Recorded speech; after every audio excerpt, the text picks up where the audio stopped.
Hey, how's it going?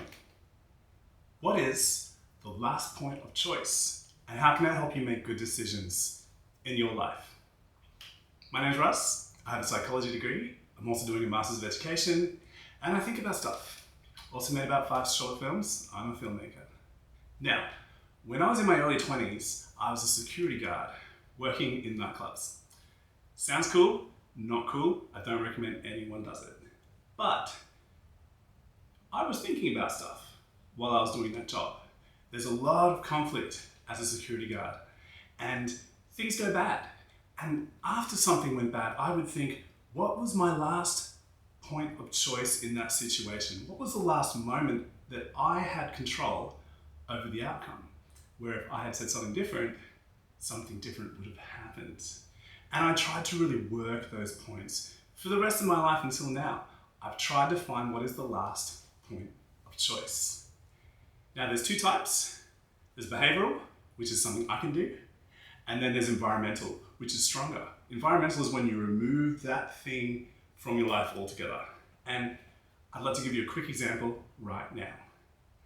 Just a couple of days ago, I sold an old monitor of mine. The guy comes to the door, he has his kid with him, seems like a nice guy, he buys the monitor.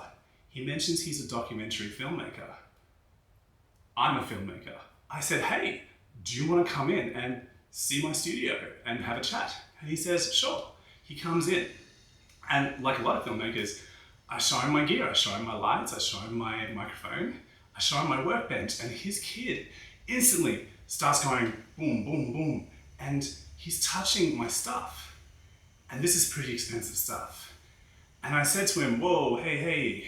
And then he grabs a Nintendo Switch game that I'm selling on eBay, and he opens it and pulls out the game card. And I'm like, okay, because his dad is not doing a lot to stop this behavior. I take the game, I take the card, put them back together, I put them down. I finish talking to the dad, but it's got a bit weird, so they leave. As soon as they leave, I notice the game is on my table again.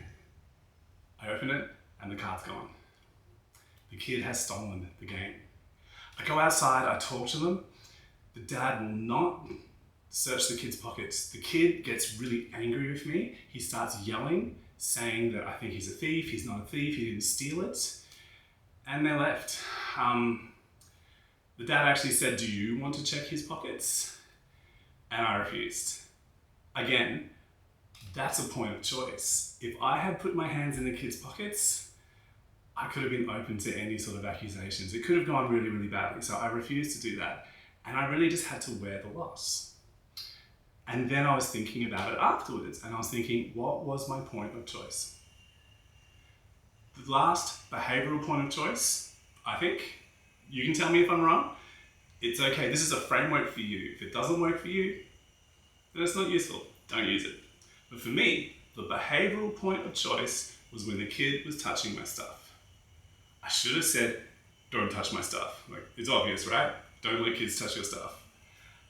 But I had never experienced this before. Even though I've worked with a lot of kids, I hadn't seen this kind of behavior before. So that was my last point of choice, I think. The card would not have gotten stolen if I had not let him touch my stuff. Before that, what's the environmental point of choice? I didn't have to let them in. I didn't have to say, come on in, let's have a chat. I could have just sold the monitor at the door and I would have been completely safe from this kind of thing. So that was the environmental point of choice. But if you engineer your life so these points of choices never happen in your environment at all, you could live a pretty sterile life. Things are good. Friction is good. Meeting new people is good. But sometimes it goes bad. But it's always good to try and look at a situation after it's gone poorly, you wish it went better, and to work out what are those 2 points. The behavioral point of choice, what was the last time you could have done something, and the environmental point of choice. How could you change the environment so that didn't happen to you at all? And in my earlier example, when I was working as a security guard, the environmental point of choice was don't do that job. It's not a good job. And hey, I should also mention, I contacted that guy on Facebook, I told him what happened, he agreed, and he transferred me $50.